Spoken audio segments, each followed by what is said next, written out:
So I'm Jazz. I am a channel manager here at Envoy, and we're a workplace management software company. And so my question for you, because of everything that's going on, kind of related to creativity, but where do you see the future of workplace collaboration heading as many organizations are moving to a hybrid work environment? Well, I mean, I think that is a great question, Jazz. And I think we have a lot of the workshops we're running at the moment is around that. And do you know what's really interesting? If you had asked me that question 18 months ago, I'd have gone, it all has to be face to face. Yeah. My business fell off a cliff last March. I ran workshops face to face. With a friend in America, David and I rebuilt it, going, how do we do hybrid? How do we allow people to join and spend some time at home, give them that same experience? We now really think that we can give people the same experience, if not better at times, working from home with a Miro. We use Miro. I think I don't know I pronounce it Miro. He always pronounces it something different, but one of those giant whiteboards where we build really interesting landscapes. And so I think that if you have ways of engaging people and making sure that they feel that they can engage when they are not on site as well as on site, I think you get the best of both worlds. I think actually, that when you bring them into the office, there's certain types of workshops you would run, like maybe more problem solving, generating ideas. If I'm doing strategy, I now prefer to do strategy when people are working from home. So I ran a workshop for a tech company in London and Sydney. So that was hybrid by definition. But they said you can come in and work with the London team here because they're in the office. I said, no, can we please have all of that team for this workshop working from home? Because I want everybody to have an equal experience. And they said afterwards, it was the best decision they'd made. So I think I'm excited about it because I think you've got to really think about what you're getting people to do when they're working from home and how you allow them to express their creativity and do their work there. And what do you want them to do when they come back and are sitting together? What are you how do you build the culture in that way? But this idea that you can't build culture online, I think is rubbish. We're beta testing something called Remotion, which is, it's literally on our screen. So I can see all the people I collaborate with and when they're on there. And we go click. And then David in Baltimore, I was chatting to David when Talia came on. He's in Baltimore. And I didn't have to open Zoom. I went bang, bang. We had a chat. He asked me how I was. Bang, done. Have I answered the question or not? Yes, I love your answer. Thank you. Do I have any more? Cesar, do you want to hit me with something? No, Nathan. No? No, thank you.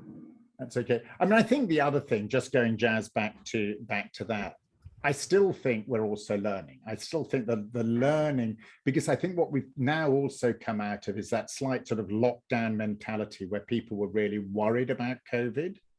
And they're beginning to navigate this sort of dual, this dual world, and they're not necessarily feeling the pressure of having to be safe. They're now going, how do we do it?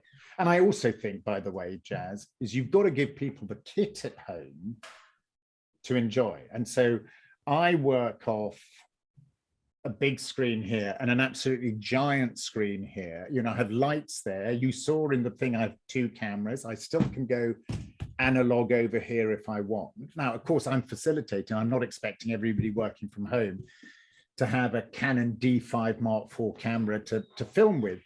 But I do question why companies aren't really make sure, that their teams, when they're working from home, you're giving them the landscape, and the tech to do that.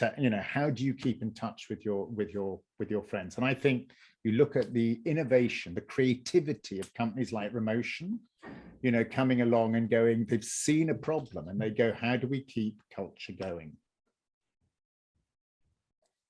I'd like to ask you a question, Jonathan. Go. So what's one thing that you think we could do starting today to be more creative in our lives? Don't censor yourself. I think so much of what we do is about, we censor ourselves. We think, oh God, if I offer that, somebody else is going to ridicule it, as I sort of said earlier in that, or they're going to potentially say, no, don't, you can't do that, or it's not like how we do it around here, or we don't have the money, the budget, And I think if we all, but that, by the way, doesn't mean that you don't censor there's certain things I do want you to censor yourself from, but I think in terms of with creativity, that idea that if you've got a thought starter, offer it, because if it's not about you, it's actually about, just take, you. Now, if I offer you an idea, you now have the ability to take my idea and build on it. So if I've censored myself, I'm actually stopping all of the rest of you on this call from using your creativity to take that thought starter and make something different or better. Mm-hmm. Yeah. But I think it's so different because you think about school and the way we teach we teach our children that 2 + 2 is 4. It's all about being right or wrong. And, you go through, in your case, high school and then sort of universities, etc. How many colored pencils did you have in your bag, Talia, when you went to school when you were 4? I'm sure like 20 or so. And how many have you got on your desk at the moment? I have no colored pencils on my desk. I do have a couple colored pens. Okay, but do you see, I know that's in a way a silly analogy, but I think it is, we take the color, we take the color out of our lives in some ways. And I think, I'm interested, and I suppose asking some of the team here, like Jazz, in terms of your business, how are you approaching, and the software that you make, how are you approaching keeping that culture, keeping that creativity going? Yeah, so we build the software to help companies introduce a hybrid model. So if you're looking to make sure that everyone feels safe by going into the office, we have technology or products that can help you as an employee feel comfortable. So if, for example, if you're wanting to make sure that everyone in the office is getting vaccinated or everyone has a negative test, we have processes and workflows integrated within our products that allow you to make note that you are vaccinated or that you have a negative test, and then send it to HR. So we're not forcing everyone to go back, but if you want to go back, we'll make you feel safe. And if you want to stay at home, Envoy has provided the tools so that you can be successful at home. So for example, I have 2 monitors and my laptop, and I have a stand, I have everything that I need to be successful at home, and you can see my whiteboard. So they are supplying us with what we need to be able to be creative and to kind of collaborate with our colleagues, even if it's in a remote environment. Lovely. And I think that's, that's key. And I think, Talia, as well as you take people, you put them in that situation. I think you give them the opportunity to work from home, but you've got to make sure that people feel safe from home, that if they are sort of connecting with other people, can we actually, can I put forward an idea, and how do you put forward an idea? So one is going back to that, don't censor yourself. And the other one is, which is totally different, and it's why when I was talking about it earlier, I repeated it twice, is that when you do divergent thinking, you don't do convergent thinking.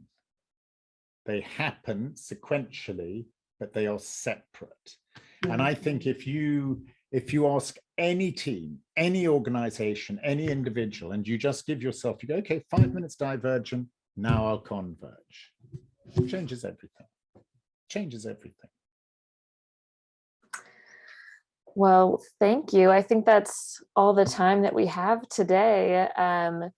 So thank you for sharing your knowledge and expertise, Jonathan. If you're watching this on YouTube, we're going to have a transcription and all the information discussed here, as well as a link to register for next month's session in the description box below. And each month we'll be sharing We'll be joined by industry experts to discuss the future of work. So until we see you again, have a wonderful month.